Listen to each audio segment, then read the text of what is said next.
Now, President Trump and Chancellor Merkel, they capped off their first visit earlier today by holding a joint press conference, and President Trump made very clear where we stand on protecting this country. Watch this.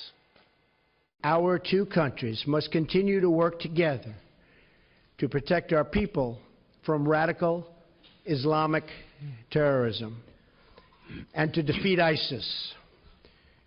I applaud Chancellor Merkel for Germany's contributions, both civilian and military, as a counter-ISIS coalition member. We also recognize that immigration security is national security. We must protect our citizens from those who seek to spread terrorism, extremism, and violence inside our borders. Immigration is a privilege, not a right, and the safety of our citizens must always come first. Now, we've been covering in depth on this show how President Trump has promised to do everything within his power to stop radical Islamic terrorists from entering this country and putting you, the American people, in danger.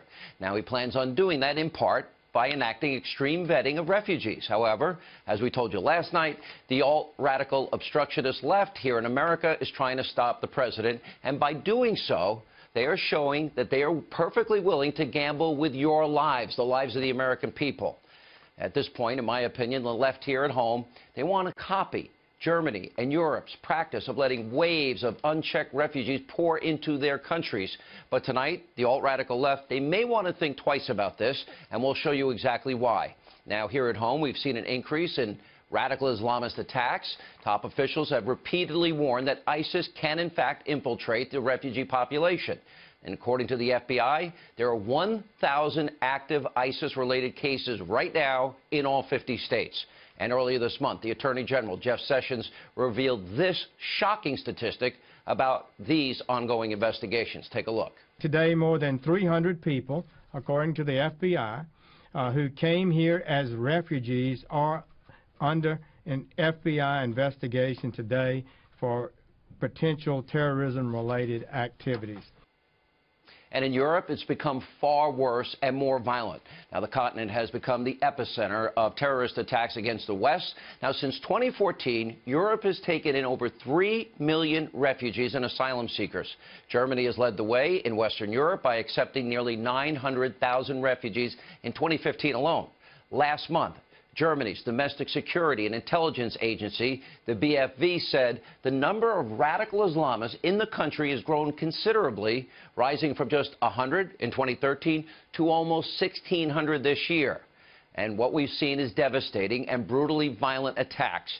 Now, in November 2015, radical Islamists, they launched a series of attacks in Paris targeting a stadium, a cafe, a concert hall, where they slaughtered 130 people and wounded hundreds of others. And then in March of 2016, explosions at the airport and a metro station rocked the city of Brussels. On that case, 34 killed, and that's 34 innocent travelers, including Americans, 150 injured. And a few months later, in the city of Nice in France, during the French National Day, a truck attack killed 84 people, including 10 children. More than 200 others are injured. And days before Christmas in 2016, in Berlin, Germany, an Islamist plowed a truck into a crowded Christmas market, 12 dead and 50 more injured. Here's the bottom line here. Liberals in this country can continue to be naive, have a pre-9/11 mindset with the hopes that another major attack is not going to happen. They can hope, they can pray, or we should be smart and vigilant and fully aware of all these dangers we face and allow President Trump to harden the policies and procedures so we can keep all of you and all of America and all of our children safe.